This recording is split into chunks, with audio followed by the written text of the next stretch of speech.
Right, should be live now. Just gonna give it a couple of seconds. Let me just open up the stream on my phone, see what's going on.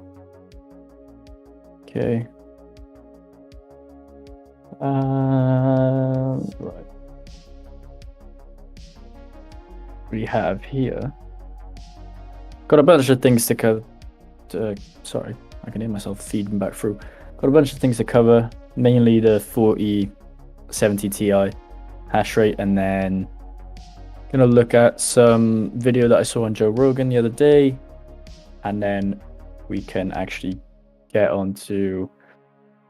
I was thinking, because I don't really know how to live stream, but I'm just gonna scroll through Reddit and view a bunch of posts on there, just seeing where we're at. So first off, this is the new 4070 release. I think it was 2 days or maybe 3 days ago. I'm not really sure, depending on what time region you're in. And this is just on Newegg, so it hasn't actually sold out yet, which is, understandable because, the demand for GPUs have gone down a lot more. I believe that obviously with the 3090s and the 3080s, any of the 30 series, they just sold out instantly, even though they were LHR. Some of them obviously were V1, V2, and then you had the 3060s, which were not LHR when they first released. So you can actually get one of these for around, $900 to $1,000. There's one for $799 here, so I think that is the cheapest if we just go on lowest price. Yeah, so the cheapest 4070 you can get on Newegg right now is the MSI Ventus, which is $800, or you can get a Gigabyte by here, which is $800 as well. So it's a steep price for these cards because nobody really wants them. And I've seen like a lot of posts on GPU scalpers, how they're losing money on these because they haven't, been able to get their stock off, I guess, which is good for, GPU miners plus, people that just want to use it for gaming or whatever and want some new tech for their computers. So, just letting you know, you can buy them. Like, they're not sold out by any means. As you can see, all of these are not sold out. I know they get more expensive, but even the cheapest one hasn't sold out yet. So you can still get them. I wouldn't recommend getting them though. In terms of cards, you're better off just looking for a 3070 Ti, getting one of them, and then sticking it on KASPA or something like that if you've got low electricity prices. So the main part of it is what I wanted to look at today, which is the hash rates from this 4070 Ti on a bunch of coins.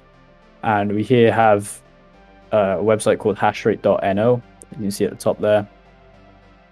I know my mouse isn't actually showing on the display. I don't really know how to fix that, but right now it's not showing. So here we have one GPU at the top, going for $799, so $800, and then cents per kilowatt hour is 10 cents, which is just the standard that they put in, and we're sorting by profit. So Nexa is actually at the top, and I wanted to talk about a little bit because obviously it's been pumping for about 3 days now, something like that. It's taken a dip off, but it's still profitable. I wouldn't recommend actually sticking it, like buying one of these just to mine Nexa. This is like kind of one of those false, profit calculators where this is only going to be profitable for about, another couple of days unless it really takes off. We'll just have a look at the price here. I've got it up already. So that was like the peak, and that was 2 days ago. And now it's kind of going down. It still remains profitable because obviously it was profitable by here. But for the most part, I think it's going to continue to go down. I might be wrong about that. This is a really small coin. As you can see, the market cap here is only 4.7 million. Whereas, normal coins will have, normal coins that we're mining, like Flux and Ergo and KASPA, they all have upwards of 100 million in market cap. So this is really a small coin, which is going to have a load of fluctuations in price until it starts getting up there into the 100 million market cap. And even then it will have fluctuations in price like we've seen with the coins that we're mining right now. And I also wanted to mention that there's only 2 pools for it. So the first one is got 100% of the hash rate, and the second one, I don't think it's even online, I don't think. So if we click on it, it's just like, well, maybe it does have a bit of hash rate, but they're not getting any of the blocks because this one is basically taking all the blocks. So the network's going to reward the one with the most ones, the most hash rate, and clearly this is it. And there actually was like a low amount of hash rate, and then it just like peaked up to maybe double in the last 7 days. So that's what it's showing, that it's profitable here, and you can make 86 cents in revenue, which is actually pretty good. If you have any 40 series cards or any 30 series cards, I would, I'm not going to recommend anything, but just you might be able to stick it on here for a day, get some profits out, and then, just sell the coin. But I haven't been doing them, so I'm not out to give advice like that. Let's close these. Okay, so Nexa, let's just discount that. That's not really what we're looking for here. But below that we have KASPA coin. So revenue is 38 cents, but the profit is only 6 cents. So still, we're kind of making a profit, but we're kind of also breaking even, because if the price of KASPA fluctuates, in that range of 6 cents, depending on how much you have, you're just going to basically break even. And we've known this and we've seen this, but the hash rate on it is actually really high. So this is about maybe 1.7 times what the 3070 Ti can do. I believe the 3070 gets up to 700. So maybe 1.7, 1.6 times what the 3070 can do. So in terms of that, we've got good power consumption. That's around, actually you can limit the 3070 Ti downwards a little bit more in power. And the efficiency is actually not that good. So, oh no, sorry, that's not the efficiency. That's just the power used in 24 hours, sorry. So the hash rate is pretty good. But for the price of the coin, as it says here, 14,000 days to ROI. Now, this is what it's going to be like for the next, I don't know how many couple of months. It might even be a year and a bit for GPU miners to actually get up there and start being profitable. Now is probably the best time to get a load of really efficient GPUs. AMD ones, I'd go for the 5900. And for NVIDIA, my probably best guess is, if you want to go for efficiency, I like the A2000s, but they're also very memory efficient, and that's more for Ethereum mining. So you want something with a good core, like these 3070s, or like, I like 1080 Ti's, but they consume too much power. But the 3090s, I think the 4090 as well is pretty good on KASPA coin. It's actually profitable at 10 cents, and that's like reasonably profitable. But I'm also sure that, we'll come out with more efficient miners and more efficient updates in the future for KASPA coin on the 40 series cards and on the 30 series cards as well. So I reckon this hash rate will be able to be pushed further, maybe up to 1,250 or maybe 1,300, depending on what kind of updates come out. So it's good on KASPA right now. And then here we have NiceHash, which, is obviously going to be the same, but it's showing more profit here. Well, it's showing the same amount of profit, sorry, but the ROI is way more. And then down here, we still have profits on Altherium, which is a coin that I haven't actually mined myself, so I can't really give much information on that. But I'm pretty sure it's one of those. Is it an ETH coin? Let me think. No, Blake 3. What was I thinking? All right, I was thinking of Zell. Sorry. So, there's a bunch of pools for that, and obviously susceptible to the 51% attack on that network because of hero miners. And we're seeing this a lot with all the small coins. There's 51% attack, potential on a lot of these coins that are out right now. Even, I think I saw it on KASPA the other day. Yeah, so KASPA's susceptible to it. And let's have a look on Ergo. Well, Ergo's actually spread out pretty well. Let's go back. let's see. Raven coins, that spread out? Yeah, so the top coins are obviously going to be spread out. KASPA is not spread out enough yet, so you'd want to start mining to different pools. Lately, I've been using, let me see, on KASPA coin, I've been using hero miners. You can get that dual Ethereum and Ergo on there. I mean, you can do that on any pool, but this one is just like saying you can do it.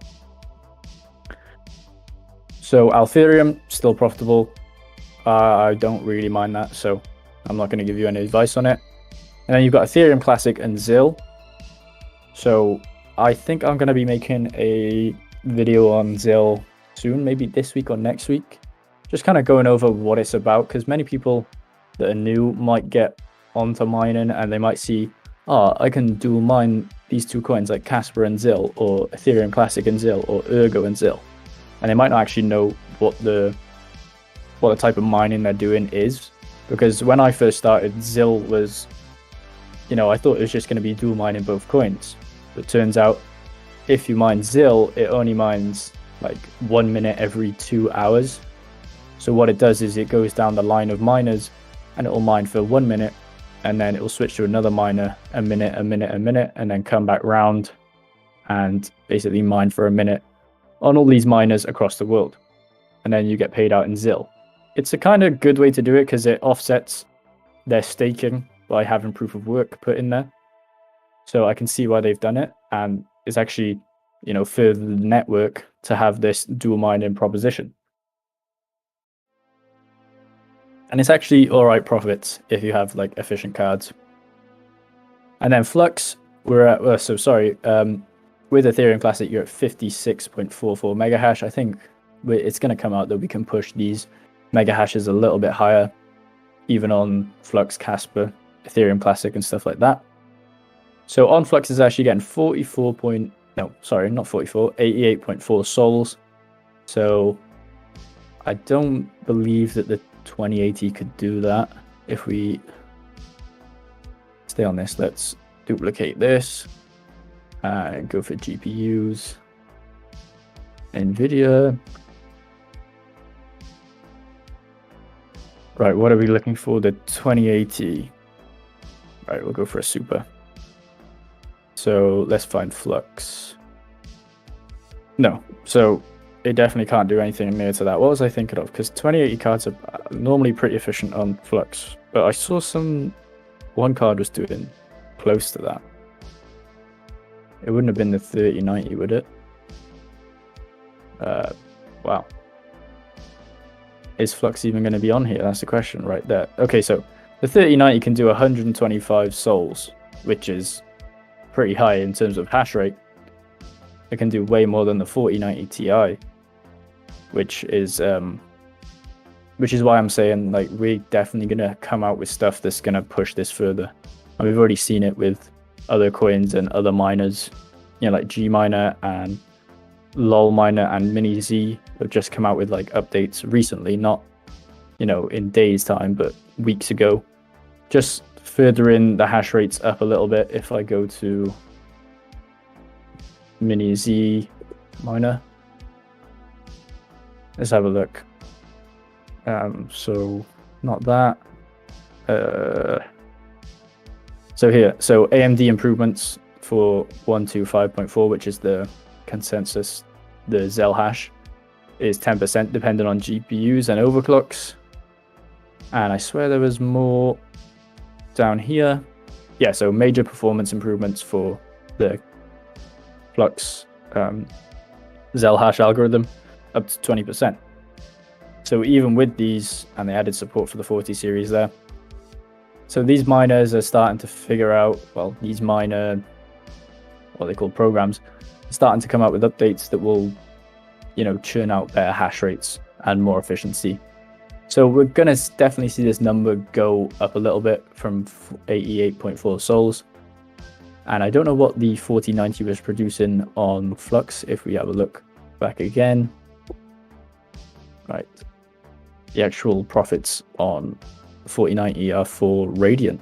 That's the top one, and then KASPA. So almost 2000 mega hash on this, and there was only 1100 on the 4070 Ti. Let's have a look. Where is Flux? Jesus, this is all like so not profitable. So look, the 4090 has 144 souls. So the 4070 Ti should at least, like have up to 90 souls maybe.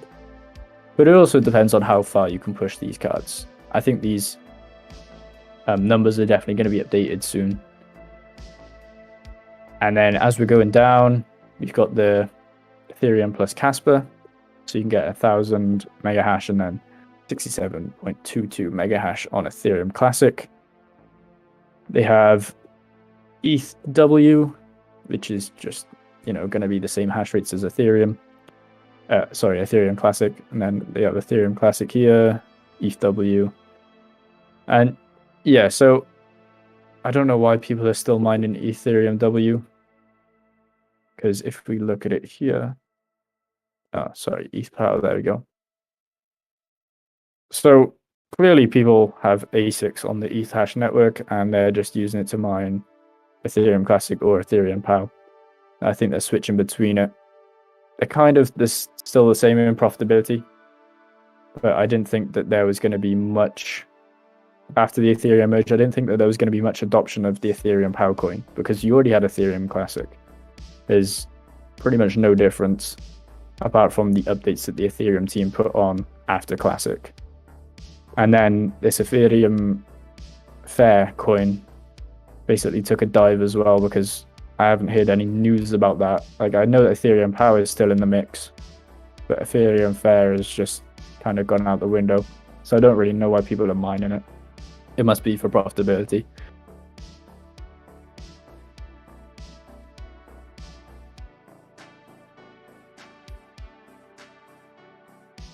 Let's have a look at ZIL. So one thing that I was wondering about is that there's not many ZIL pools actually around right now. And I was thinking about, what other coin was I thinking about? I think it was Cadena. There's not many pools, and I don't really know how getting pools work. Maybe the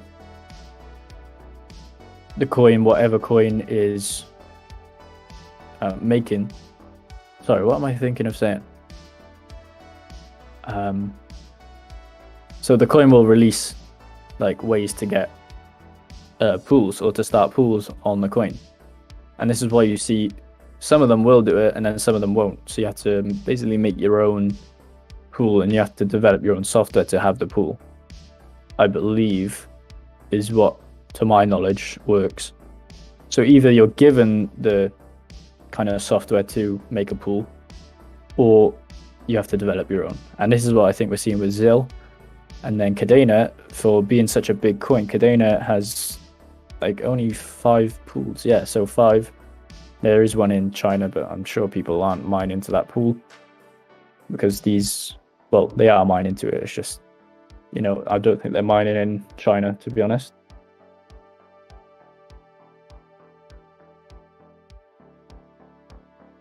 And then we have, so wait, what is it? So they got 5 pools here.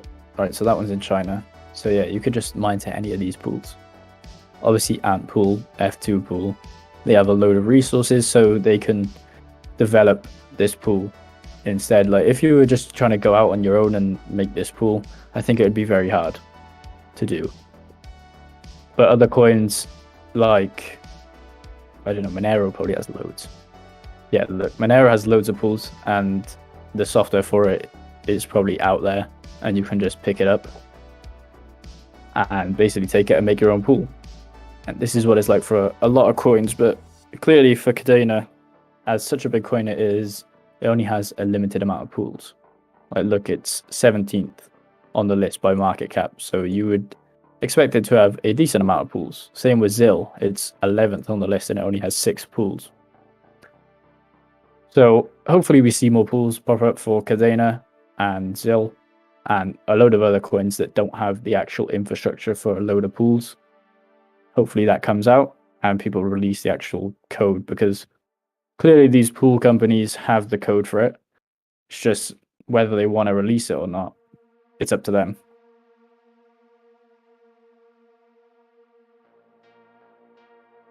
So anyway, back to the 4070. If we're looking down here, how many coins do we have on here? So there's ETH, as we were talking about, and then nice hash.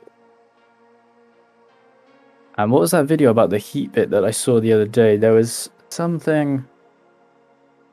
I made a video around. Well, actually, it's coming out Wednesday, I think. So the heat bit here is, $1,000. Okay, and it's not really the best thing to be buying if you're looking to mine cryptocurrency. It says here the hashing power is 14 terahash and the power is 1.4 kilowatts. Now I'm led to believe that this is actually just an S19 put in there. No, sorry, not an S19, an S9 from Bitmain. So look, this is 14 terahash version, 14 terahash at nearly 1.4 watts. So this is what they've got in there. Super unprofitable, even at really low electricity prices. But Heatbit is actually marketing it as, a way to warm up your house by offsetting. Here, it covers up to 100% of your electricity bills. Well, that's not true, because you're going to spend a load of money on electricity just to power this thing. I know it's going to give you some Bitcoin back, but it's not going to give you as much as you think it is. Because if we just clearly look here, the ROI is never, but you can buy these for like $200 or $100, sorry. So it's going to make overall $4 a day, well, $5. So it's this, no, sorry. Yeah, $4 a day in electricity, and you're going to get around $1. So you're going to be sending $3 a day in electricity just to heat this thing, and you'll get $1 in Bitcoin, I guess.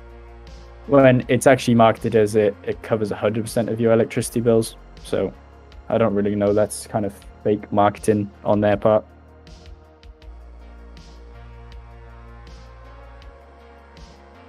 And, for the price that it is, so you've got $1,200. If you just type in, if we go here, you can just type in S9 eBay. Just give me the phone.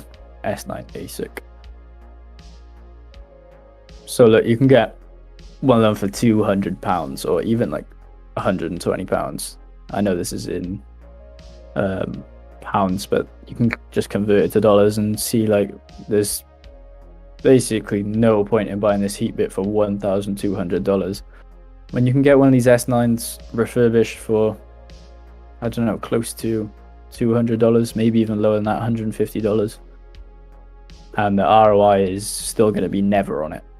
You'd have to mine, well, actually, no, it would still be never, because you're going to spend $4 or $3 on electricity anyway.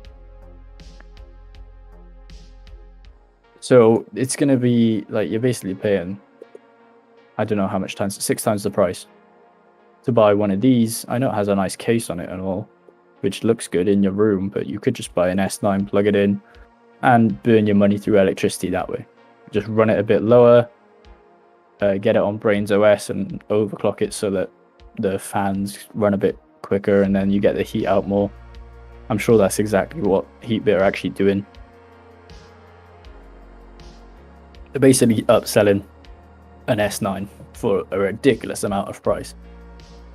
Like, if somebody really wanted to make money, you just undersell these and just put it at $500, because then you just get somebody to print the case for you, like in like a 3D CAD case, and then you buy a load of S9s refurbished, stick them in there, and there you go. You have a heat bit. So I wouldn't really recommend buying any of these. So it says no extra mining, no extra energy for mining. Well, that's, not true. And it says quieter than your fridge at 42 decibels. I don't know how they're getting it at 42 decibels. There must be a lot of, soundproofing in that case. Not worth $1,000 of soundproofing, definitely not. And then estimate your earnings. So Bitcoin's even lower than 20K right now. So your monthly earnings, it says here it's going to be $30. And then if you move it up, obviously it's going to go up. But they're kind of preying on the fact that people are just going to look at this and they're going to scroll this all the way to the end and go, look, I can make $152 a month. And realistically, it's going to be less than 20 because it's at $16,000, I believe. So you're not even going to be making $30. You're going to be making like $24 out of the... And that's if you're running 24/7. Also, they were saying about it warms up 500 square feet, but they never actually said what temperature it's going to warm it up to. So, you know, that's another thing. They didn't mention anything about the temperature of HeatBit. So it could warm it up by 1 degree and you'd just be wasting all this energy. Now, even though it is not profitable to use it, let's say you bought an S9 for $150 and then you put it in your room, you'd probably spend less on electricity, depending on where you are in the world, just to heat your house. Because I think it would be good in Europe, because right now the Europe energy prices are sky high. They're like rocketing. If you just look, Europe energy prices. So we have here 22 euros up to, 22 cents, I guess it is. No, that would be 22 euros per 100 kilowatts. So it's going to be 22 cents per kilowatt, up to 25 cents per kilowatt. And that's in euros. I know it's not in dollars, but they're kind of the same rate. Let's have a look here. On a chart, we've got per megawatt hour. I don't know why they're putting in megawatts, not kilowatts. I want to know energy prices, UK, how compares. Okay. So look, in the UK, it's like 49 pence. That would be not cents, but there's not really much difference between the two. As you okay, here. So you have 32 cents per kilowatt hour in Germany, and then in Denmark it's 35 cents per kilowatt hour, which is absolutely crazy. There's a chart here. How can we get on this chart? I don't know, but this chart just shows, you know, a crazy amount of growth. I think the UK up there has 60 cents per kilowatt hour, but that's in euros. So a lot of countries are way above, you know, 20 cents per kilowatt hour even. So it would actually probably be beneficial because it is cold right now. You might as well like turn off your heating and maybe buy one of these. If you already had an S9 in your house, you might as well run it because you're probably spending a decent amount on energy to heat the house anyway. So if you spend $4 here, you're going to get $1 back. So you're paying $3 a day to basically heat your house. Would that really be beneficial? If you're only in one room for most of the day, then yeah. But it'd also be pretty loud if you had an S9. But I'm sure you can limit that in Brains OS. If you just go on that, you can just limit the fans and it would push out more heat because the chips would get hotter. But I haven't actually done the calculations on, you know, spending however much, $3 a day. Does it cost $3 a day to heat a house? I don't know. In the UK it might, in Europe it might, but not in America or in Canada or any of these places. They've got really low electricity prices. When we look at a world map, I'll just highlight this now.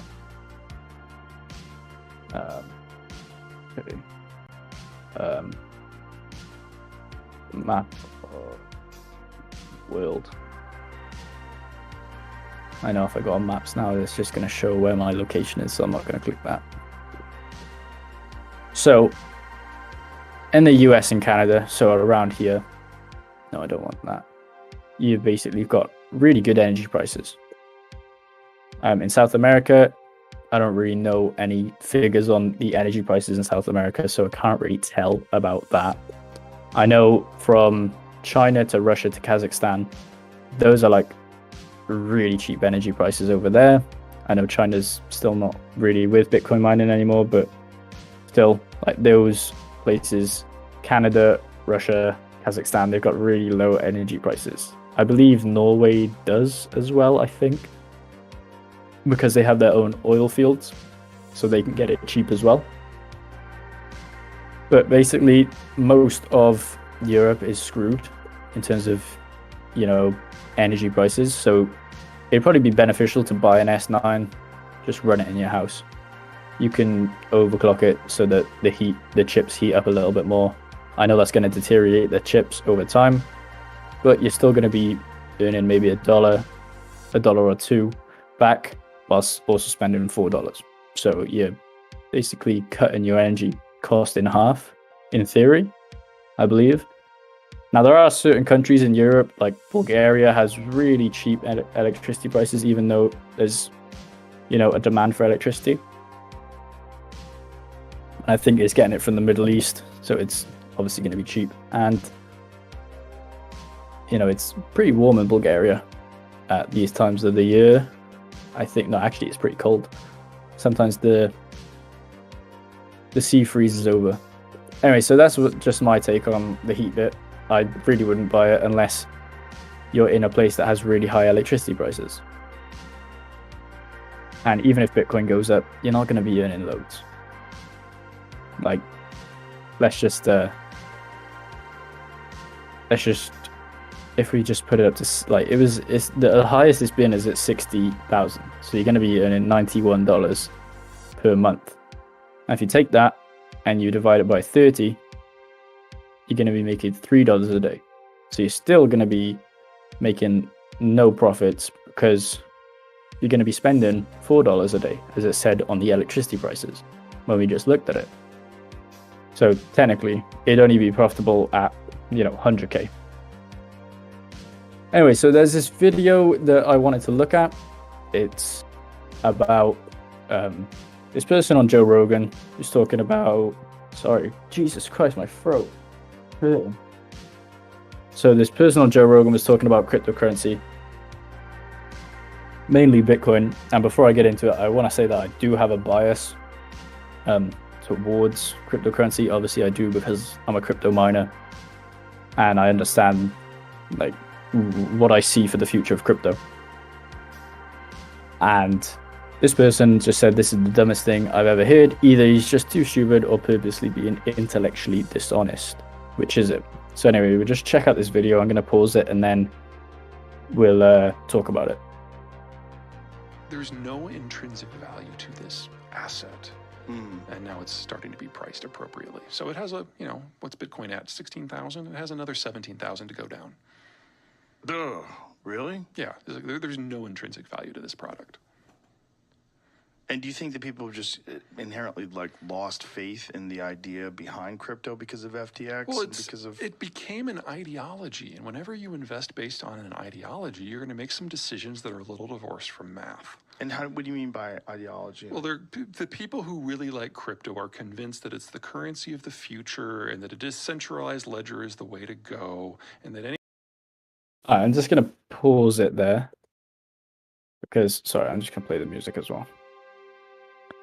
So he's talking about cryptocurrency and he's saying that, Bitcoin is at 16,000 now, but it's got 17,000 to go.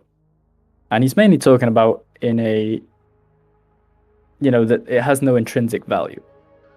This is the first point that he's making. I will go over the video a little bit more.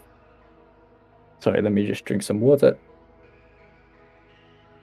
Okay, so firstly, it's like any other thing that you assign some monetary value. Like gold. Gold is only worth something because there's a limited supply of it. They only mine about 3% more gold every year. I don't know what the actual figures are. It might be close to that. It might be. But so let's just fact check it because how much gold is right. So here we go. I wanted in a percentage, but right. So 3,000 tons.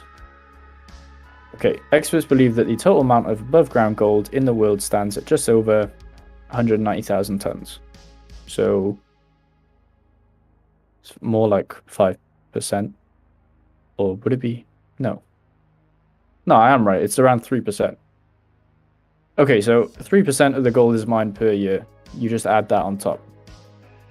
But who decided that gold had an intrinsic value? Well, it's got a limited supply, doesn't it? So you can't just get unlimited amounts of gold. So this person's saying, well, it has no intrinsic value. So at a point in time, people had to assign value to things. Mainly, like if we take it all the way back to maybe, you know, before the Romans, before they had gold and silver and stuff, and they were trading stuff in seashells. So somebody had to say, well, how much is this seashell worth? Because we can always go get more. But at the time, they didn't really, you know what to use. So somebody had to assign it value. Like, and then as the time went on, you know, you could trade seashells for fur or seashells for food, like bread and stuff like that. And then I believe it was like metals that came in. It was more like silver and gold. And because you couldn't get loads of gold, like freely, you couldn't just make it out of thin air, people had to assign some value to it. Because otherwise, how are you going to trade it for something? Like you could go up to somebody and say, well, my gold's worth this amount. I want 10 fur coats. And the guy goes, well, no, I don't want to sell you that amount of gold for 10 fur coats. But then you go to a different person and you say, I want 10 fur coats. And he takes your gold from you. So is that then worth 10 fur coats? It just depends on the person who's using it. So he's saying that, you know, it's basically got no intrinsic value, but you have to assign it value. Because it's like the dollar or any other currency in the world right now. It's an agreement between everyone else on the planet to say, oh, this is worth this much, and I'm going to trade you my dollar for that drink. But you don't actually know how much a dollar's worth. As in, everyone's just, you know, all agreed that it's worth this amount. It's the same with Bitcoin. You all have to agree that it's worth this amount. And I kind of think that it's, you know, people saying this sort of stuff, and I'm going to preface that I am biased because I'm in the crypto space. But I think, and it's not to take away from this person, I don't know what his name is. Is it Alex Stansky? Or maybe it's not, it just says there, Alex Stansky. So what I'm trying to say is that, you know, intrinsically, how do you measure intrinsic value? Well, intrinsic value comes from how much a product is, you know, making in profits, or how much it's actually worth. In terms of, let's take it over to stocks right now. Stocks will have, you know, an intrinsic value of what they're actually worth. Like Tesla is like not at its intrinsic value right now because it's inflated value. But if you brought it down to brass taxes, like what's it worth? Let's just say, I don't know, how much is Tesla stock at right now, or how much is Tesla worth? Tesla market cap. Okay, it's at 375 billion. So let's just say intrinsically, it's not worth 375 billion. Let's just say intrinsically, what it's actually worth, all the components of it, let's just say it's worth 100 billion. Well, if it's intrinsically 100 billion, shouldn't it be 100 billion? Well, no, because people want to buy it and they want to trade it and all this stuff. So what gives it its value? Well, you just have to say, this is worth this, and we've all got to agree that it's worth it. Anyway, it really takes away from the point because he's talking about Bitcoin anyway, which is not exactly a currency. It's supposed to be used as a hedge against inflation, which is what a lot of people have been saying for years. Like, gold is a hedge against any inflation from any currency. It's just you're transferring this gold into digital gold. So you can hedge against any inflation that's happening, with your currency, like in Venezuela and these places, like in, I don't know any other ones that are suffering from hyperinflation right now, but in places like that.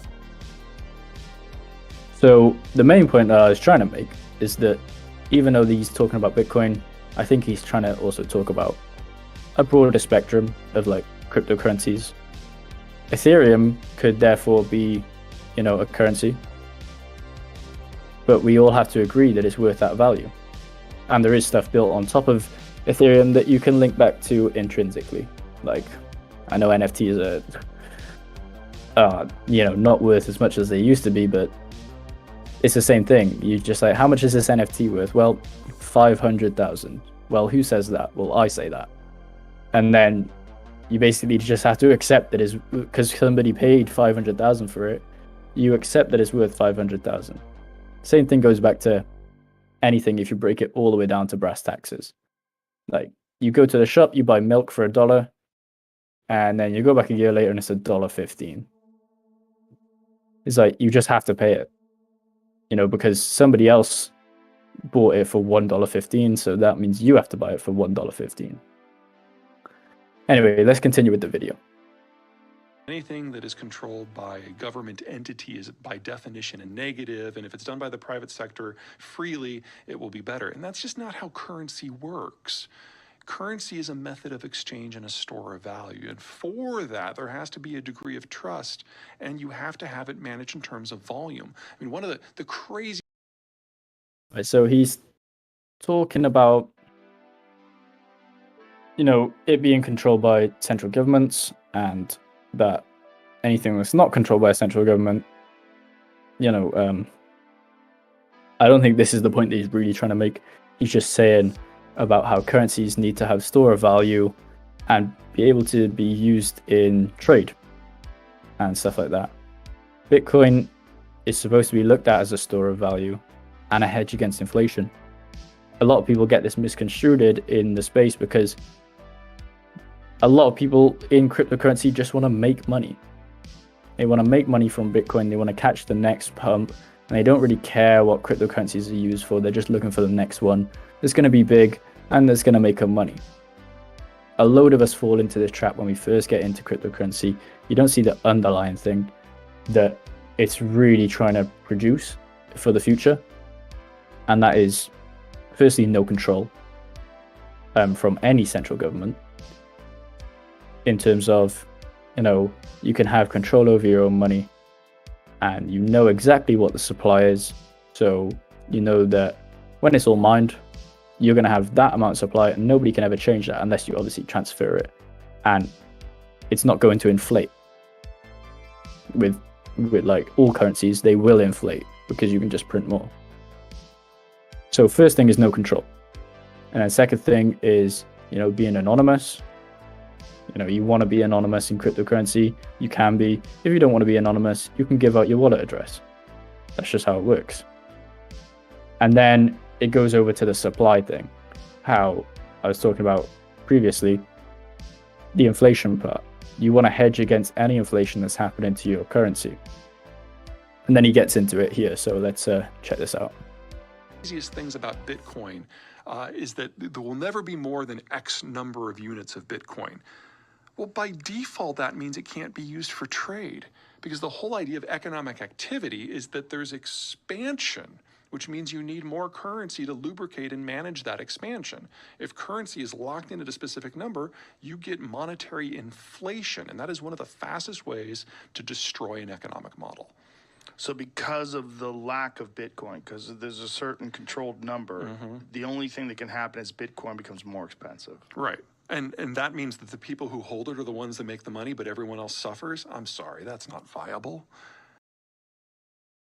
Right, I'd like to touch on that point that you just said about the people who control it are the ones that have the most... No, sorry, the people that have the most Bitcoin have the most control, is what he's saying. Let me just play it back.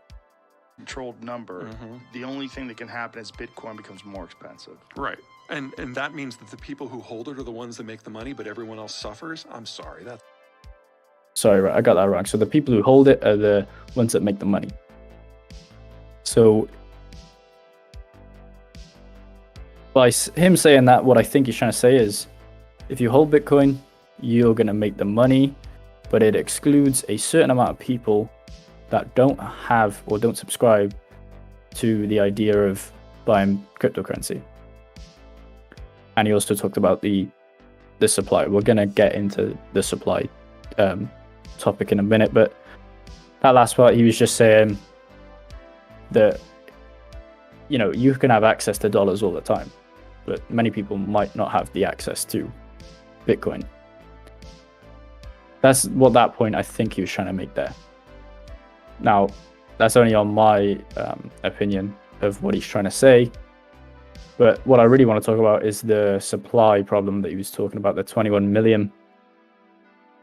So it's going to actually cause, what he's saying is it's going to cause, once the supply is mined, it's going to cause only that Bitcoin to go up in price. Is there anything bad with that? Not particularly. He doesn't actually explain why that is bad for, like, financial, if we just try to find it here. The craziest things about Bitcoin is that there will never be more than X number of units of Bitcoin. Well, by default, that means it can't be used for trade, because the whole idea... He says there's never going to be X number of Bitcoins, and it can't be used for trade. So as I said, Bitcoin is supposed to be a store of value, not for trade. Right now, it's looked at as trade by a load of people, and they're saying it's the currency of the future. No, you store it as value. You don't use it as trade. It's like gold. You can't use gold as trade. It's not very fungible. You know, like, it's modeled off gold, just to be the same thing, where you put it in and it hedges against the inflation of your country. It's like the same kind of comparison to gold, but, you know, it has other benefits of, you can send it anytime you want. You know, you can definitely buy stuff with gold. I'm sure there's people that will take it. Same with Bitcoin. There's people that will take a certain amount of Bitcoin on their websites, like Tesla will allow you to buy stuff in Bitcoin. I'm sure some high-end companies will allow you to buy stuff in gold. But what it's supposed to be is a store of value and not for use in trade. The idea of economic activity is that there's expansion, which means you need more currency to... He's talking about economic activity, so you need expansion. So you need to print more dollars, or you need to print more money. And in theory, yes, you do need to print more dollars, but it also goes back to the fact that Bitcoin is not supposed to be used as a currency, first off. Now, if you're talking about Ethereum, it's a whole different story, because Ethereum has a larger supply. Well, not a larger supply, sorry. An infinite supply, in theory, because of staking. Now that they've done, even when it was mineable, you could have an infinite supply of Ethereum. So because it has an infinite supply, therefore, it should be able to be used as a currency. If this person's logic is, you know, if he's going off his logic.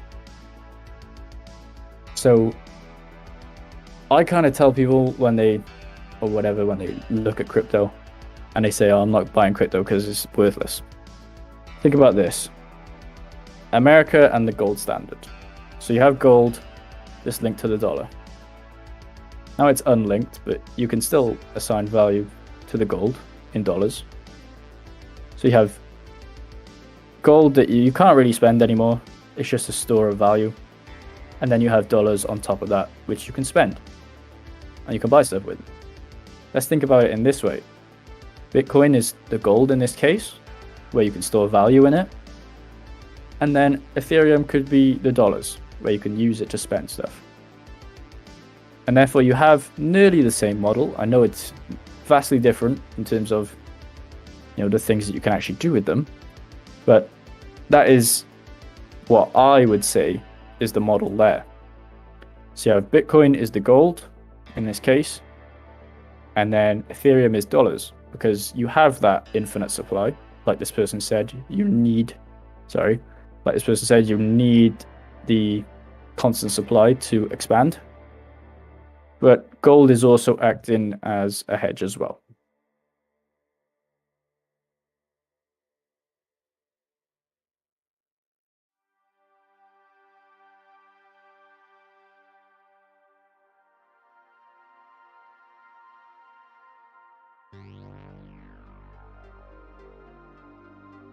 So anyway, that's what I wanted to talk about on this regards of this video. There's a bunch of comments saying about how they agree with them, they don't agree with them, whatever. It doesn't really matter. There is a video. I did watch that video a couple times to try get what this person was saying, but didn't really understand it too much where it was going. And then it says that there's no real value. It's just a Ponzi scheme. You want to make money, you either hit the right time, day trade with Doge or whatever. Well, yes, we can agree our normal system is also a scheme, but it's backed by the Fed. So this is what I was talking about. It's a normal scheme. Like, it's the same thing as dollars with gold. It's just backed by something. And I think that's what people are afraid of. None of this is backed by anything. You had stable coins which are backed, but that's not really, what cryptocurrency is supposed to be. I think it's more like Bitcoin and Ethereum, stuff like that. And as you said, you want to make more money, you either must hit the right time or day trade, like I did with Doge, right? Well, that's just this person talking about how they hit it big with Doge. But most people are in cryptocurrency just to make money. Why wouldn't you want more money? It's like a human nature thing to want more money for a lot of people. And there's loads of comments that say like Bitcoin is not a currency for trade transaction. People hold it to get rich. As you can see, a lot of people think that Bitcoin is supposed to be used as a currency for trade and transaction, when realistically it's supposed to be the gold, the digital gold, and then all the other coins are like other currencies. You have Ethereum, Monero, or even Dogecoin. They're not exactly like, but their place in the crypto world should be dollars or pounds or euros. And that's just my take on it. Anyway, there's some stuff that I wanted to go over, just looking at the Reddit.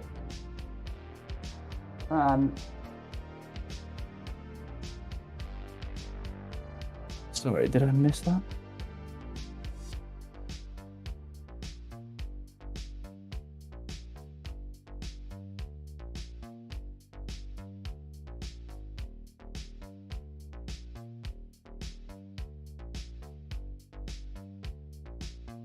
Some stuff I wanted to go over on the Reddit. What was I looking at? Ravencoin, how to be involved. No. Okay, this was one post. ETH, ZIL, and other GPU mineable cryptos are up over 20% in the past 7 days. Imagine if you had mined ETH back when it was at $200. So we've seen actually a rise of ETH and ZIL because there's a, KASPA coin has kind of had this double coin thing come in. People are mining ZIL again using KASPA and Ethereum, and they're triple mining. This is probably seeing, the profits kind of gone up a little bit because Ethereum Classic price has gone up.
Right, okay, so somebody said in the chat, is the 4070 Ti efficient? 4070 Ti is pretty good on flux.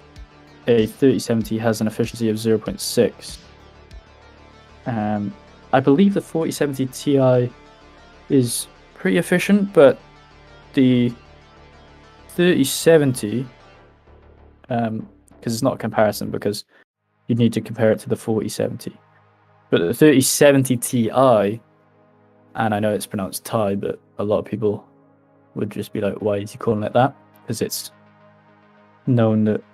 Oh, sorry, what the hell am I on about? Anyway, the 3070 Ti has an efficiency of. No, sorry. This 4070 Ti is pretty good on flux. A 3070 has an efficiency of 0.6. Yeah, the 3070 is still good on flux, but the 3070 Ti, I believe, if we're comparing it, is a little bit more efficient than the 3070. And anyway, I wouldn't be mining flux if I was, had any of these cards. I'd just be putting them on KASPA. If you have a 3070 Ti, 3060 Ti, stick it on KASPA if you have low electricity prices. Because I believe if we go on what to mine, we can see here that, where are we? 3070 Ti. On K heavy hash, I know you can get way more than this. You can get about 700 mega hash at about 90 watts, I think. Or even lower, I'm not sure. That is minus 21 profit. What card was I thinking about then? Because that's clearly not the card that I was talking about. I did make a video the other day about it, so we just click on the 4090. And right, let's include all these just to see where we're at. There's got to be one that's profitable on the 4090, surely. Okay, I could have just clicked on. Right, never mind. Okay, I'm on. Oh, so that's why. I'm on 0.2 cents per kilowatt hour when it should be at 1. Okay, so the 4070 is. No, sorry, not the 4070. The 4090 is profitable on Conceal. I've never mined it myself, but I've seen it up there with Ryo for a while. Like, those have been the two most profitable, but the percentage is really high on that.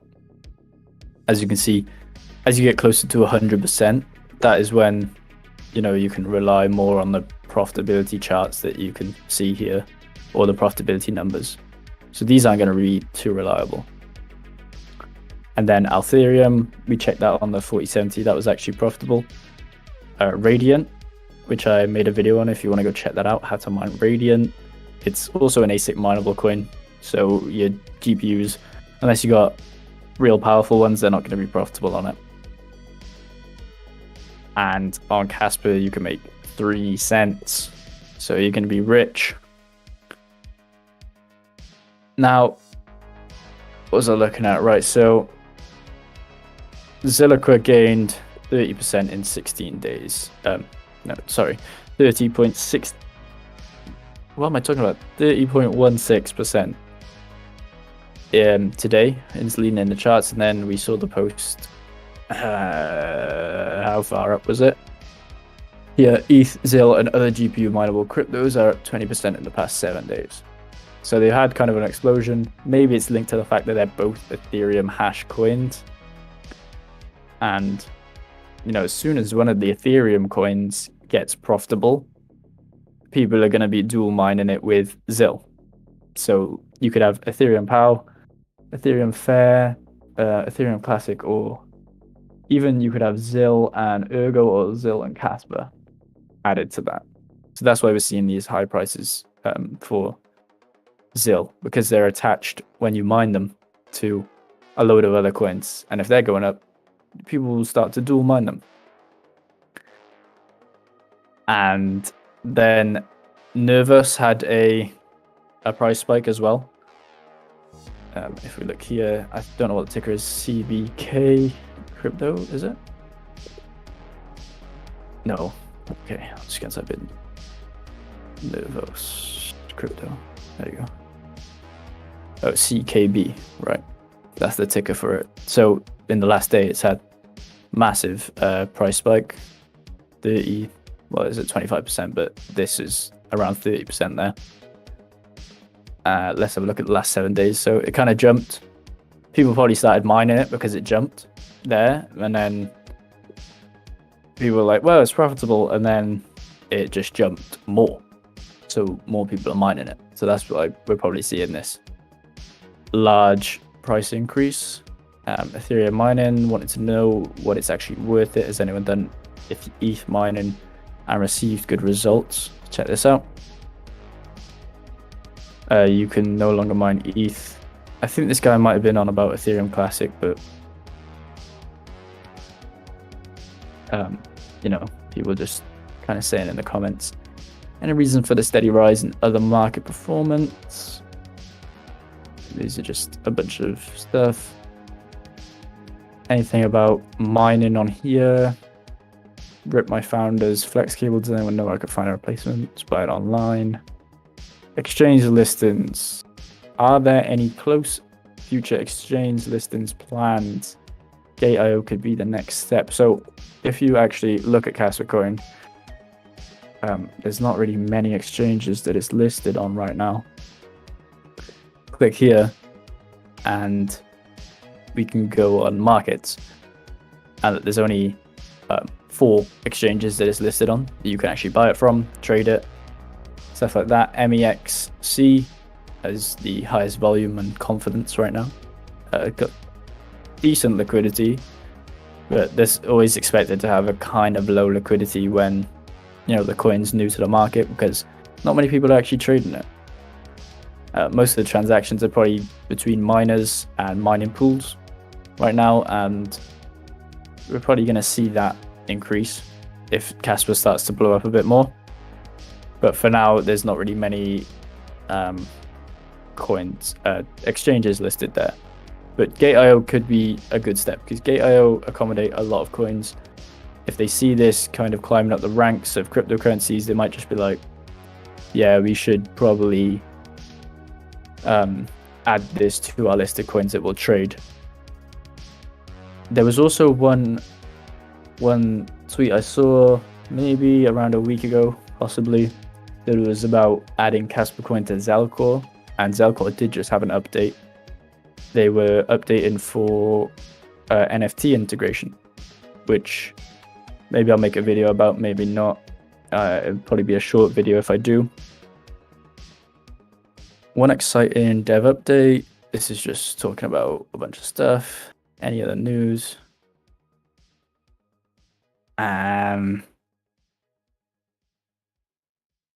Let's keep going. There's a bunch of memes. Anything about mining here? The miners pulled down. Well, that miner pulls down. Is it going to come back, or should I sell the 3070? Do you all think it's ever going to be profitable again, or should I sell 3070 Ti for $500 while I can? I personally wouldn't. Only if you've maybe if you've ROI'd on it and it's paid for itself, why not keep it? You know, that is one of the main things that I think about, is you ROI on your GPU, you should probably keep it. You can always sell it later. They're good GPUs for gaming and for cryptocurrency mining, especially the 3070. Probably one of the best GPUs for crypto mining right now. And then there's comments, sell those while you can get back decent money. With that energy cost in this bear market, it wouldn't be profitable. Changes in a few years, your 3070 Ti won't be efficient enough anymore compared to the 4000 or 5000. Well, that's not actually true, because the 3070 is actually, I believe, the most efficient card from Nvidia currently on most coins, like KASPA and on Ergo and stuff like that. It's actually the most efficient card you can actually get. So I wouldn't sell a 3070 Ti. If you have 20 series cards, yeah, definitely I'd sell them. Or 10 series. Well, actually, they're not going to be worth that much right now. But if there is a blip in GPU mining, let's hope that it does go up a bit more, then your 3070 Ti is still going to hold value, for sure. Claiming rewards, right? This is about Zill.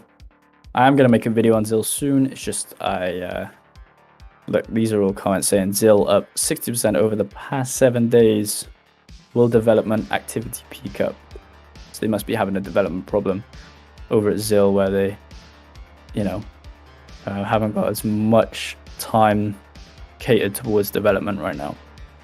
A friend offered me 9 Antminer D3 and A3s for €300. This is a good offer. They have 9 PSUs with them. Don't know much about crypto mining. Antminer D3. What coin does that mine? I haven't. Oh, on the X11 algorithm. You could mine Dash. Dash is an alright coin to mine. Cannabis coin, yeah, of course. Monetary Unit, Digital Price Classic, Onyx, and Axe. The only coin on there that I actually know is Dash coin. The ROI is never, so it's probably not a good idea to get one of these, even at €300, because you can clearly buy one for $250, but they are out of stock. So maybe. And the income is only 17 cents, which is abysmal. Wow, look at that income. It's only $62, and you spend $1,400 per year. That's even worse than the heat bit that we were looking at earlier in the stream. Crazy. What am I getting notifications on? Right. Let's keep going. Accidentally plugged my PCIe adapter backwards into the 16 slot. Naturally, the slot adapter USB cord on both ends and the USB port on the riser burned as well. How did he do that? Because... oh, right. Jesus, my throat. So he had it plugged backwards. Now, I can't say I've ever done that, because normally mine has a little protector against it on the PCIe ×1. Normally has a little protector that stops the slot from going all the way down on the end of it. So you can't actually put it in backwards because it stops it from going in, so you know that you're putting it the right way. But I suppose many people don't have that stoppage there. So I guess if you accidentally plugged it in, then kind of screwed. Let's have a look what the comments are saying. Is it worth tearing it apart? Quit working but no burn marks, as I can see. Fan spin when booting up, but stopped shortly after with no display when I put it in my desktop. Is it worth tearing apart? Also, you burned the motherboard as well. USB cord on both ends and the USB port on the riser burned as well. And my 30s. Most likely fried the GPU. You fried a 3080 Ti this way. Only way to know if there's a physical issue is to tear down. I don't think I've ever fried a GPU like that. Hard to believe it's still alive.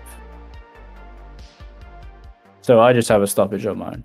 Triple mining, is it possible to set OC for Zill in HiveOS? I think there was an update to Gminer for this, where you could add OCs in to Gminer. Let's have a look. Added support for Zill mining pools, mine automatically detects. Right, so that's not about overclocking. Enable dual mining. Removes KASPA hash rate jam. No. Nothing about. Okay, added support for custom OC settings for Zill mining. Round to specify custom OC settings to use following commands. Does that work on dual mining? I don't know. It says mine KASPA plus Zill, so it should work for dual mining. Now this person's on about triple mining though. I don't think they've added support for that. You can try it out. That's normally what I do, is I just put the command in and just put ergo on as well at the end, and normally it works. That's what I do with the miners. even if they haven't specifically said they added support for it, it still might work. Zill's about to move, so we've already covered that. Bitcoin mining with solar, that's just a video. ASIC hosting available. 1650 slots for new gen ASICs ready for plug-in today. 472 additional slots in 30 days. Seeking one client to take all at 7 cents all in. No deposit. Okay, maybe that's just a scam. I don't really know. I need a GPU for the monitor, not GPU mining. I need a GPU for the monitor. I'm not mining with the GPU. I'm mining with the CPU. I need a GPU for the monitor, which is a server CPU, so it doesn't have integrated graphics like a regular consumer CPU. But Intel, any cheap GPUs, yeah, just like the price of GPUs are so low right now. You can literally pick GPUs up for like $50 if you really wanted to, if you get the right price on them. Something that I'd recommend is if you're just looking for a cheap GPU, just go for like a 1650 or something like that, because clearly you're not mining on it. So, or you could just get any GPU really, because if you're not mining with the GPU, it doesn't really matter. If you just got a good CPU, then.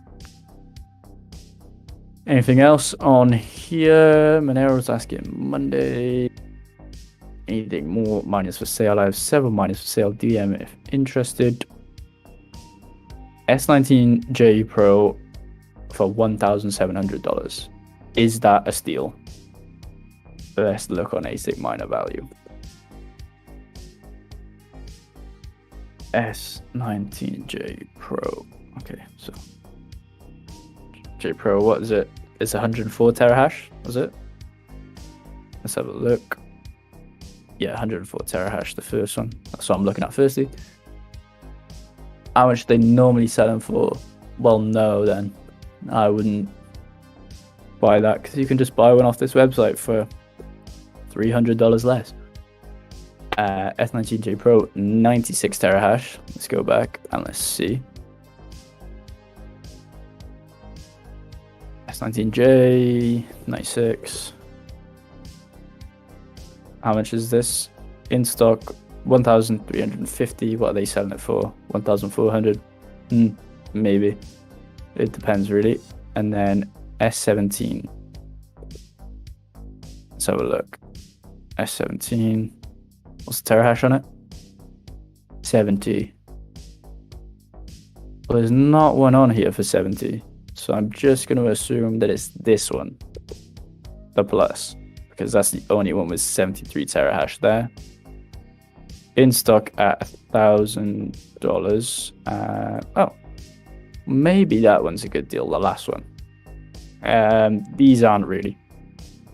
The rest of them I wouldn't bother. But if you're looking for a S17, I don't know why you would be, because it's super unprofitable right now. If we look here, yeah, you're losing loads. Actually, that's not too bad in terms of unprofitability. I've seen worse ASIC miners where you're just burning money from. Sorry, we're not on this anymore. Okay, advantages and disadvantages of immersion cooling. I'm mining Flux with a 10 GDDR6X GPU rig, and I've been thinking about how I can refrigerate it. Personally, I wouldn't even bother. There's no point cooling it if you have fans just attached to it. But if you want to do it, you probably get some immersion cooling, something like that, and then what I've seen people do is run it under a lake. So they run a tube under a cold lake. Let's say you've got one like close to you, or just in your back garden. You might have a pond. You just run it under there and it'll cool it for you, and you pump it back through. If you don't want to use fans and you just have immersion cooling, like you put it all in. I don't know what the liquid's called. I think it's called some scientific name. I'll think of it in a minute. Okay, top decentralized storage mining projects. Don't have a clue what that means. Anything more? Identical movements. Can someone explain? Right, that's cryptocurrencies. Less than 100 Bitcoin ATMs added worldwide the second half of 2022. I mean, I haven't seen any Bitcoin ATMs in my country ever. There's probably some in the capital city, but not where I live. Earn crypto with your phone. Right, that's obviously a scam. Like, people be scamming so much on cryptocurrency these days. It's unbelievable. Like, you've got these like cloud mining or phone mining. Like, your phone doesn't have the hardware to start mining cryptocurrency. At least I'm not aware of. Maybe like the Samsungs, you might be able to just like kind of modify it, use the CPU. It'd be a lot of trouble to go through to ruin a phone just to get it to boot up and start mining. And the profits would be absolutely horrible on a Samsung phone to start mining with your phone. So if you're ever looking at these and you're thinking, oh, well, maybe this is a good idea, don't click on any phone mining apps because they're probably just malware. Same goes for cloud mining. That's like one of the biggest scams like I see all the time. Like, oh, this new cloud mining service is gonna give you 4 Bitcoin or whatever. Like, obviously it's not 4 Bitcoin. Do you know how much that's worth? Well, it's actually not worth that much, but it's worth around, I don't know, 60k. Hydro cooling cabinet with the S19 Hydro. Maybe we'll check this out. Let's have a look. Yeah, you see, like, this is done real professionally. Let me turn this volume off. Okay, right, so how's it hydro cooled? Okay. I'm not really seeing the hydro cooling process here.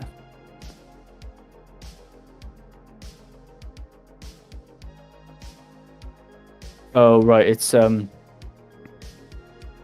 I was thinking of immersion cooling, not hydro cooling. But that's pretty good setup as well. You know, you have like a bunch of hydro cooling pumps and they just go through. Cool setup. Hydro containers to Paraguay. Okay, so maybe people are mining in Paraguay, who knows? Probably got really cheap electricity, to be honest. Let's go. Bitcoin jumps back above 17,000. I mean, there's like Reddit posts on that all the time. So there's not really much big news. A higher man steals over 712 Bitcoin and 12 million worth of Doge from the IRS. Yeah, good on him. Should have been more private with it. Should have cleaned that money through. Should have cleaned it. Bitcoin mining, everything you need to know. I might make a video like this, like where it's like everything, like absolutely everything you need to know. Let me know if I should make one of them, because currently a lot of people subscribe to my channel for GPU mining, but you know, I've thrown a bit of ASIC mining in there, just seeing if it sticks or not, because I do believe that ASICs are probably going to be the future. I mean, most of the top coins are all ASIC mineable, apart from Ethereum Classic, which is GPU mineable. But even then, the network's heavily saturated by ASICs. So I might make a video just explaining, go through the whole process. Like I don't think any ASIC is profitable right now. Maybe the top S19s that have just come out. We'll see now. Okay, yeah, so the AMP miners, yeah, so what I was talking about. Oh, L7s. Okay, so L7s, I don't really count these as profitable because there's probably a lot of swing between day to day for these ones. But these ones up here, definitely profitable.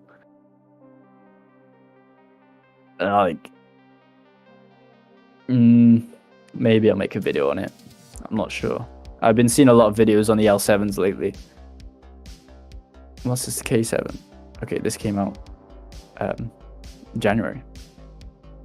So this is profitable by a considerable amount. Wow. They are expensive, but the ROI of them is good. I'm not giving any advice. I wouldn't particularly buy one right now. Oh, it's on CKB. That's why it's profitable, because CKB or Nervous just had a price spike, literally, I don't know, 2 days ago, where the price was up, I think, around 20-30%, something like that. Yeah, so it was, yeah, we covered the post earlier, I think. So I might make a video on ASIC mining, just everything you need to know, kind of like this. I haven't watched it, but I'm sure it just goes over everything, like the profitability, what kind of power supplies you need, how loud it's going to be, if it's even worth it, what kind of power you need in your house. You need to know about how the energy in your house is spread out, some of the calculations for energy as well, depending on where you live. There'll be different outlets that you have power supplied to, because many people don't realize that each, well, it might be the same for every country, but in my country, each room has its own kind of board of power, so you can only plug a certain amount into that board, otherwise you'll trip all the electrics in that room. So that's sometimes where you flick, like the switch flicks on your electric board, it's because you're sending too much power through that room. So a lot of people, when they get like high power, like say if you have like, I don't know, 10, 30, 90s, that's a lot of power. You wouldn't be able to plug in 2 of those rigs in just one standard room that you get with a house. You'd have to modify it. So you have to get certain power extensions and stuff. So that's what comes with ASIC mining, depending on how many ASIC miners you buy. Let's keep going. How El Salvador, that's not really anything GPU mining related. Bitcoin 101, everything you need to know. It's just some grandma smoking. Nice. Question. Okay, these are all general cryptocurrency memes. Smart node earnings from Rabid Mining, Raptorium. I'm sure I'll go watch that in a minute. Came out 13 minutes ago. Right, I'm new to the game. I'll go watch that after this stream, because I can't watch on stream. I think I'll get demonetized for watching somebody else's content on stream. I'm not sure. I think that's how it works. I know I can't play uncopyrighted music. That's why I got this, whatever this is, synthwave mix, non-copyright. Right, so these are all just memes. What will the flux halving mean for your GPU mining enthusiasts and flux node operators? What is the flux halving? When? So it's going to show us. Oh, this is 2 minutes ago. Is he asking this as questions? I don't really know why there's so many emojis there. Like these diamonds. What's the point in that? What will the flux halving mean for GPU mining enthusiasts? Well, less profits. Node operators, you're going to have half profits as well.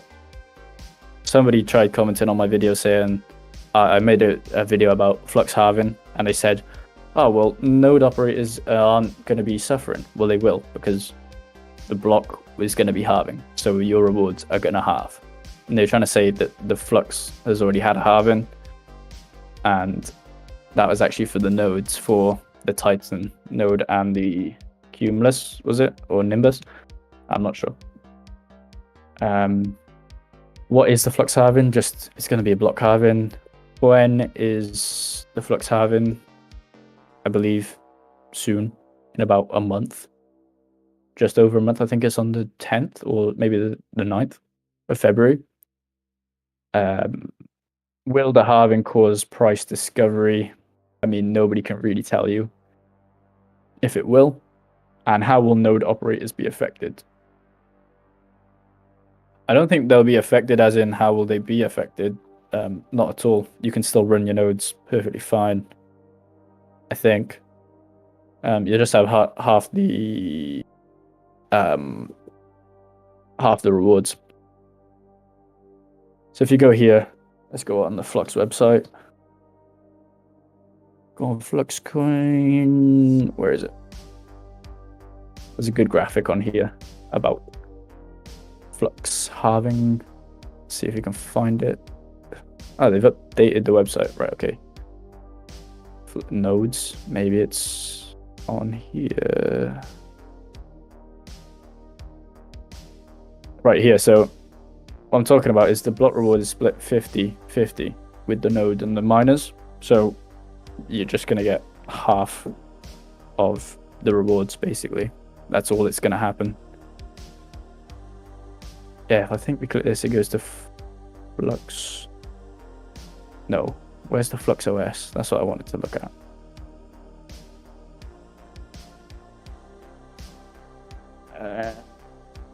Flux OS, here we go. Click on it. See if we can't load this up now. Where is it on? Is it on dashboard? Overview. Right here, total nodes and the total supply. This is not what I wanted to look at. Rewards. Here we go. So these rewards are just going to be cut in half, basically. To you got 0.38 there. It's going to be cut in half to 0.17 or 0.17, I think. Yeah. And then you're going to get half of the Flux tokens because all the parallel assets haven't released. I don't actually know when the parallel assets are releasing because they haven't mentioned anything for a while now about Flux parallel assets. So I don't really know.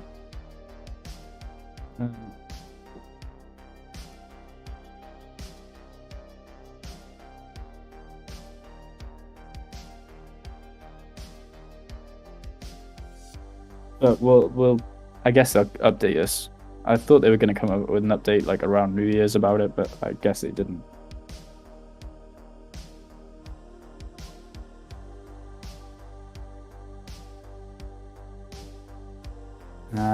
How much is the parallel assets?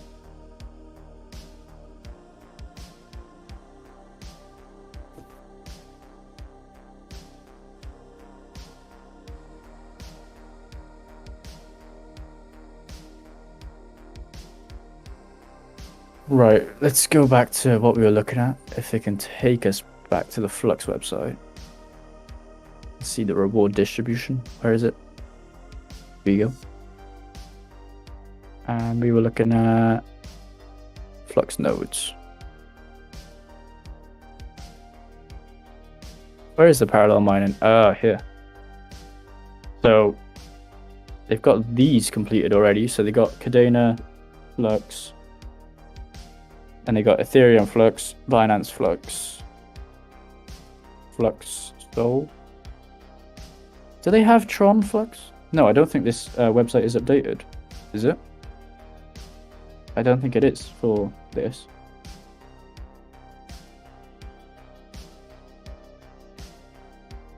Somebody asked in the chat, what is a parallel asset?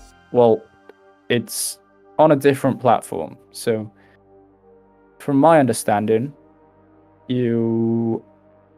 Flux assigns a certain amount of Flux on their blockchain to a certain amount of, let's just say, Ethereum Flux, which means that this parallel asset can exist on the Ethereum blockchain, and that gives you the choice to use the Ethereum blockchain with Flux Ethereum. That's kind of the main preface behind parallel assets, is to use other blockchains whilst also using Flux. And that comes into their whole, like, what's it called, like, ecosystem that Flux is trying to build. So you can basically use Flux on multiple chains. And if you want to transfer Flux from your Zelcore wallet over to Binance, you have to change it into a Binance coin. So you change it into Flux Binance, send it over to Binance, and you can sell it from there or whatever. But then in theory, you're using BSC. You're using the BSC chain to send this Flux Binance. So it's kind of collating a bunch of coins together, which are obviously pretty big coins like Cadena, Ethereum, Binance, Solana, collating them together so it gives a larger ecosystem. And that's why they call it like Web 3.0, is because they're connecting whatever it is, all these cryptocurrencies together. Okay, keep going. Is there anything for the next stream? I will actually mark out some stuff because I had, well, the 4070 I already talked about because that was the main title of the video. I'm going to be giving away KASPA coins, so if you have a KASPA coin address, you can put it in the chat right now, and I'll send you some KASPA coin for anyone in the chat. Polymatic jumps 3% on MasterCard partnership. Okay, I did see a figure the other day about Polymatic has the highest transactions on the network. Not transactions per second, but overall transactions for the month or something like that. Higher than Ethereum and Bitcoin and all that. No, sorry, it wasn't Bitcoin. It was higher than Ethereum, Solana, and a bunch of other coins. So, yeah.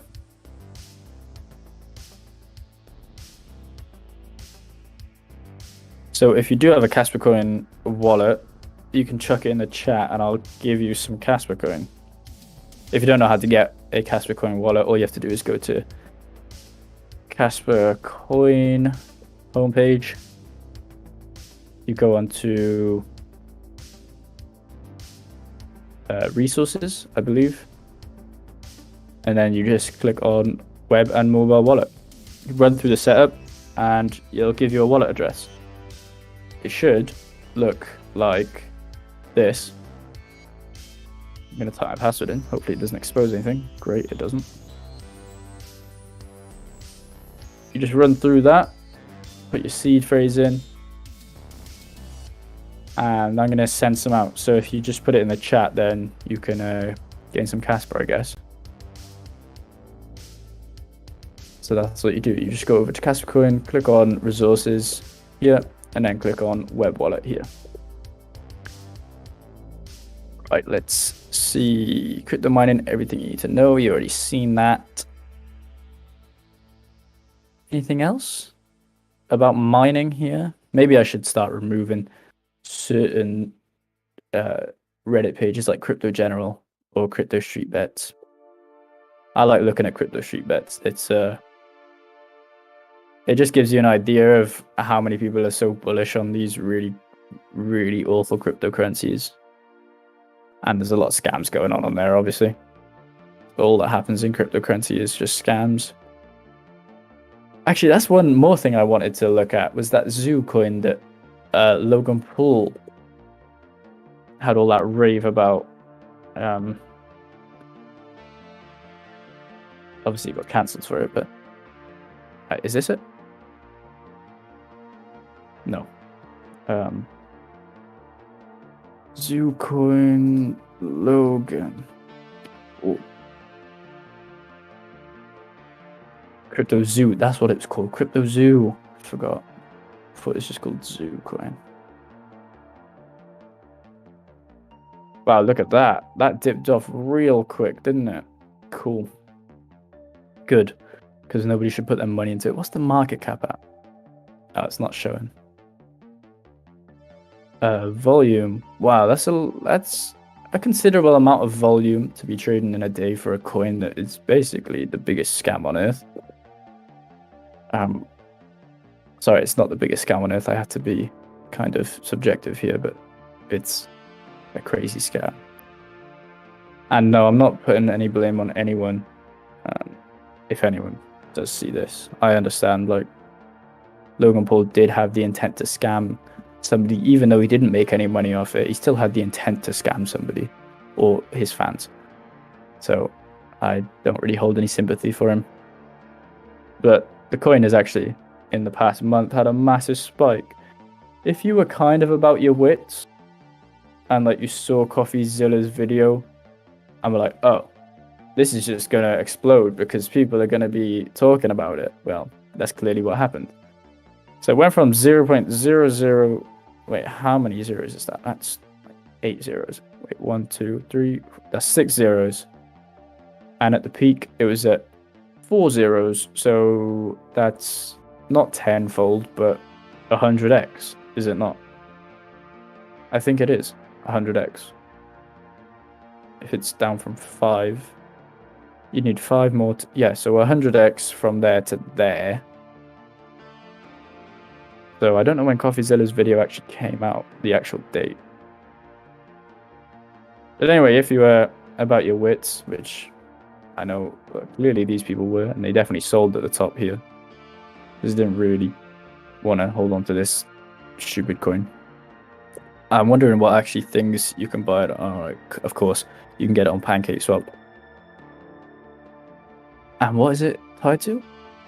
What is the ticker right here? Let's look it up. Oh, wrapped BNB. Okay, so cool. Is that the only pair you can have with it? What's the contract saying? Pancake pair. No, I wanted to see the actual read of the contract.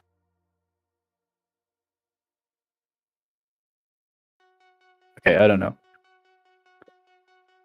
So yeah, and then there was something about him apologizing, I believe. CoffeeZilla. Remember, if you've got a KASPA address, drop it in the comments below, and I'll send some free KASPA to you. No, it's not scam. I just I'm not even following him. Wow, I should. I'm just giving back to my fans because, you know, why not? So, Logan called me, said he's deleting 2 responses and is dropping the lawsuit threats. I believe he's making a 3rd response, which will be delaying my video, hopefully. This time he takes accountability and refunds the victims of Crypto Zoo. That's all that matters. I don't think that's going to happen. That's a hell of a lot of money to refund. Firstly, because that person took 6 million, or however many it was. So that's already 6 million. Like, you can't even get a grasp on how much money that is to pay back. Like, how do you know who to pay back? How do you know how much money to pay back? Like, Logan Paul could have the best analyst in the world, and I don't think he even land on a figure close to what he should be paying back. But if he comes out and pays back, then is it going to make everything whole with the investors? Yeah, but in the eyes of the public, it'll take some heat off, but in the eyes of the public, you still went out to scam people. But you can still, there's a redemption arc for everyone. Well, not everyone, most people. There's still a redemption arc for you. You've done worse. Bitcoin miner is solar. We scroll past this. Yeah, how do you turn off suggested on Reddit? I've always been wondering this because these posts show up all the time. Because I visited this community before. Yeah, I have, because I was wondering what a plant was. Andrew Tate been arrested for crypto tax evasion. Is this real? Do I want to actually put this on my channel? Is it worth it? Maybe. In a stunning turn of events, authorities in Romania conducted raids against whatever, including Tate failed to report an assets worth over $50 million. I mean, that's a hell of a lot. But I did know that a lot of his what is it called? Like, a lot of his, like, what's the thing called? Hustlers University was, you could pay in crypto. And the same for that other thing, what was it called? War Room. You could pay in cryptocurrency to be a part of that. So it's no surprise that he has a load of cryptocurrency. But I didn't realize he had 50 million. That's a hell of a lot. It's a hell of a lot for an individual to just hold.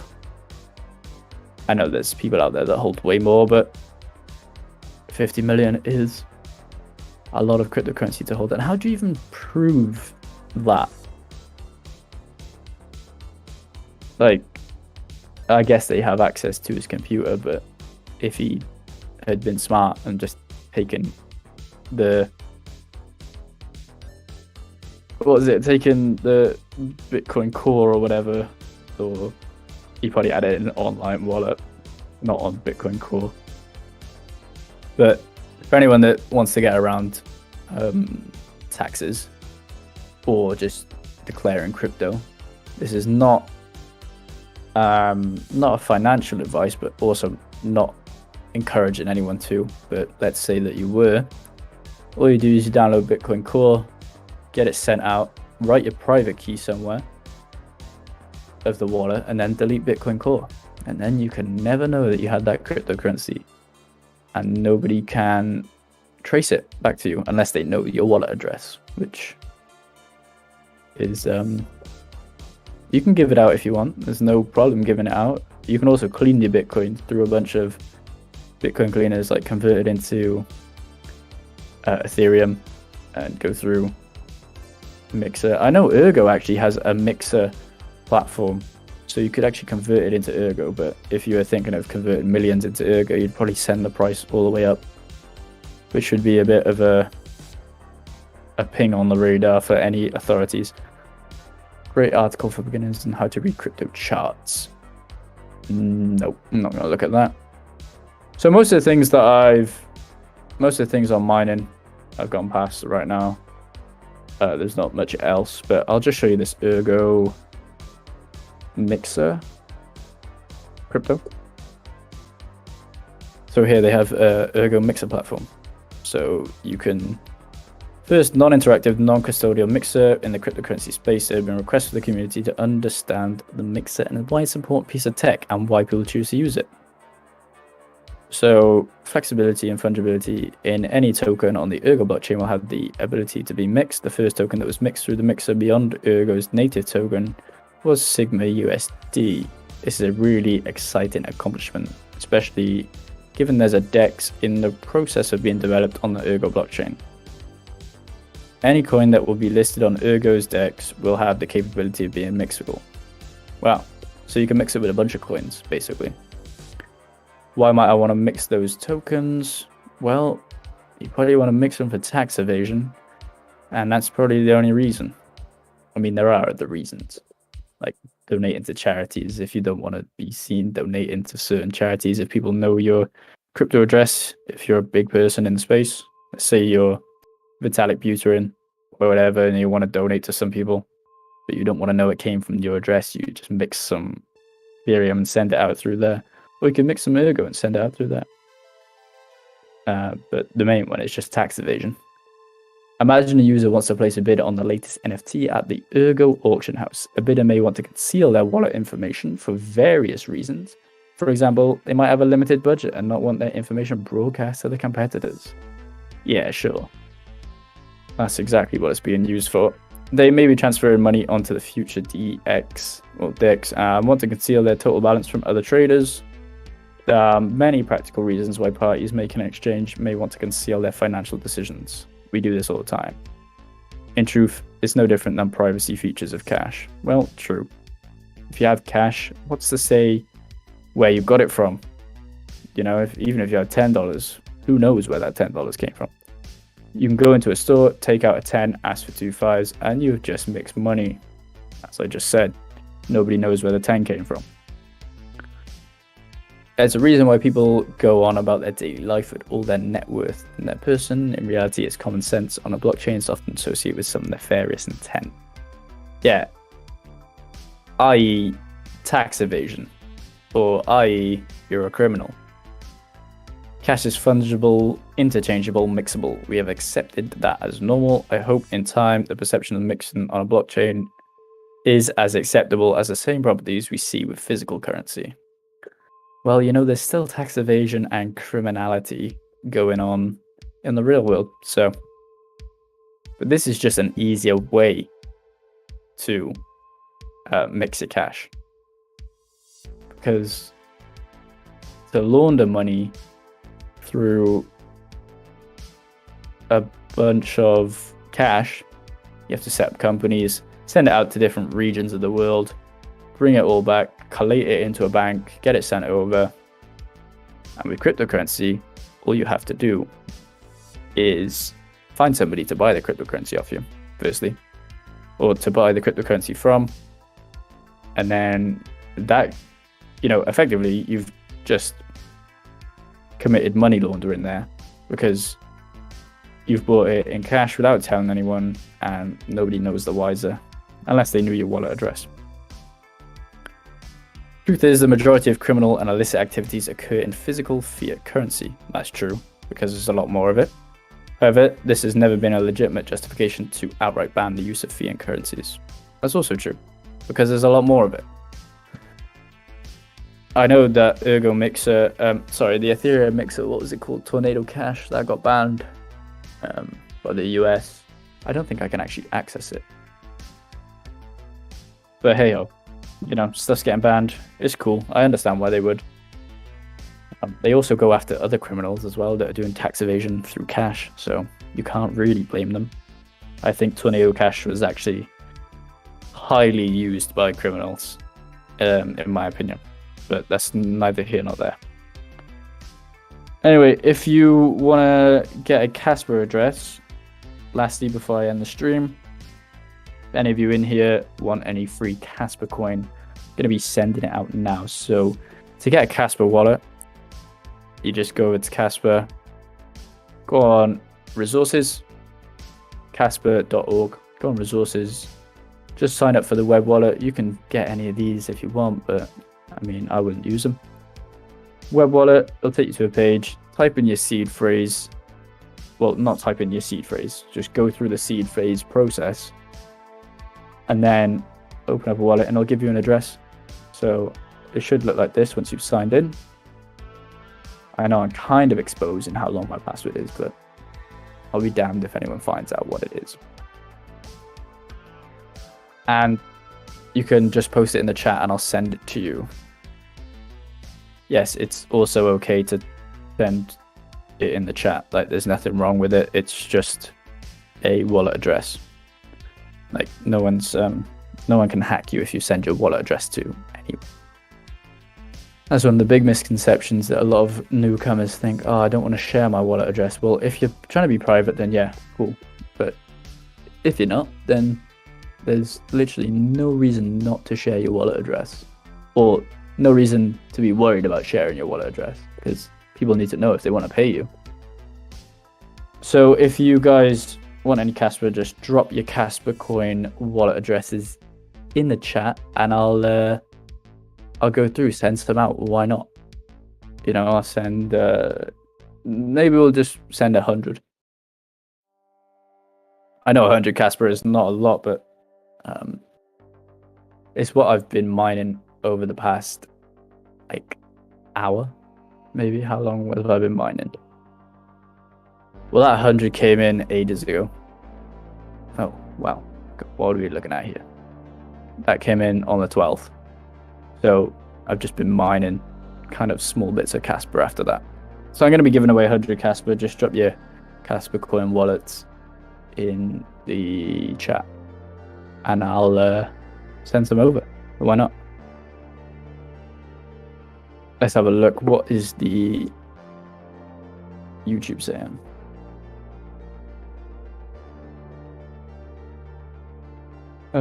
What are the overclocks for the 1080 Ti on Hive to achieve the hash rate that you've displayed?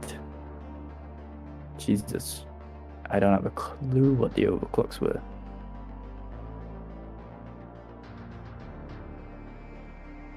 I mean, it's my video. I can look at it, can't I? I'm sure I can. Alright, this is the last thing we're doing. We're just going to look at this and answer some questions on the comments below. Right, what is he on about? Let's have a look. Hash rates wise, I'm sure I showed it here. Okay, I didn't actually show it. Right, I can't stress this enough, guys. If you actually want some free KASPA coin, I'll send you 100 KASPA coin. It's no scam on my end. I just have KASPA coin in my wallet that I thought I'd give away to people if they join the stream. Nobody's put their wallet address, so if you have a KASPA coin wallet, you can chuck it in the comments and I'll send you some. No scams or anything, I promise. God, I haven't even liked my own video. Come on now. Right, so he was asking what? He was asking about the overclocks for the 1080 Ti. Okay, I'm just going to reply and just say What are my normal overclocks for the 1080 Ti? Normally, it's core C clock plus 120. Mem clock. Normally I do mem clock plus 500. I don't actually know. I've been tinkering around with it. Power is I think 95% for this dual mining or this triple mining, and then fans are at 75%. Well, actually they're a bit different, but that's 75% from both of them. So I'll reply to that. Any other comments that I've got through? Is this the real KASPA coin? Who actually knows? Oh, it actually is. Wow. Well, thank you, KASPA coin for actually commenting on my. I'll subscribe to them. Is this actually the official one? I can't tell. I don't really know. Anyway, what's this? If I click this, is this going to be a weird link? The link will open a new tab. Are you sure you want to leave? Oh god. Oh, Dag Knight. Right, okay. Yeah, this only came out October 31st. I just wanted to highlight the what's it called? I wanted to highlight the first iteration of KASPA coin on the Ghost Dag protocol, and then I'm gonna do a video on Dag Knight. So thanks. Making a video as we speak.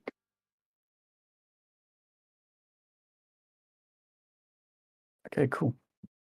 Look, everyone's asking for the next Dag Knight, like, explained. God, I need to get on that video quick. Maybe I'll upload that Saturday.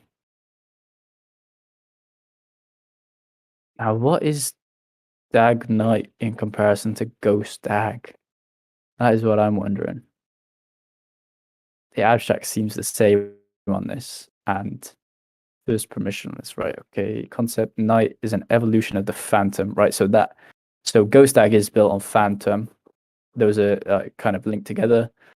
So I guess Ghost Dag is, Dag Knight is on top of Phantom. Okay. So I guess we can make a video on that. Let's have a look through it. Anything? It looks like a different kind of, yeah. So look here.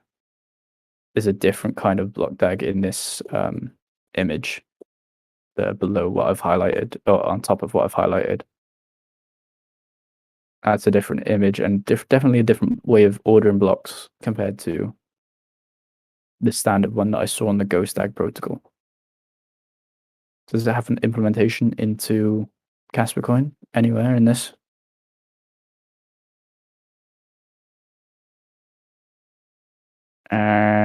No. It doesn't, does it? Okay. Anyway, guys, if you're in the chat, as I've always said, if you have a KASPA coin wallet address, you can chuck it in the chat and I'll give you some KASPA coin. It's my last time saying this. It's not a scam. I'll give you some KASPA coin.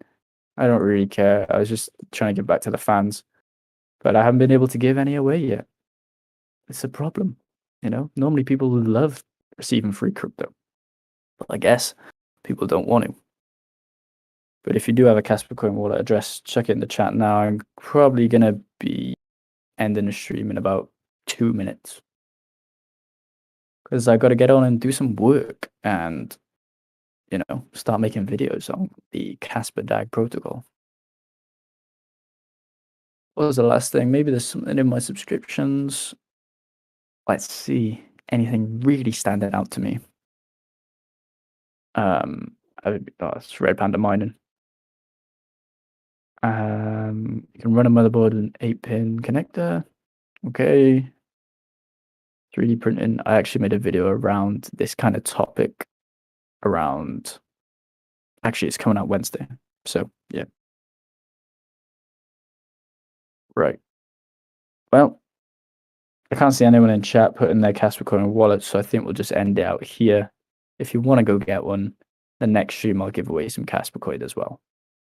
Because I haven't been able to give away any of my KASPA coin yet.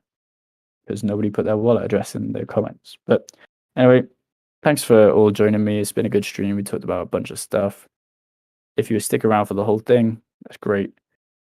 I guess I'll see you in the next stream. It'll probably be on Thursday, maybe Friday. I'm not really sure. Maybe Wednesday. Who knows? I'm going to try to do 2 streams a week. So hopefully I see you on the next stream. Get your KASPA coin wallets and make sure to stick them in the chat next time.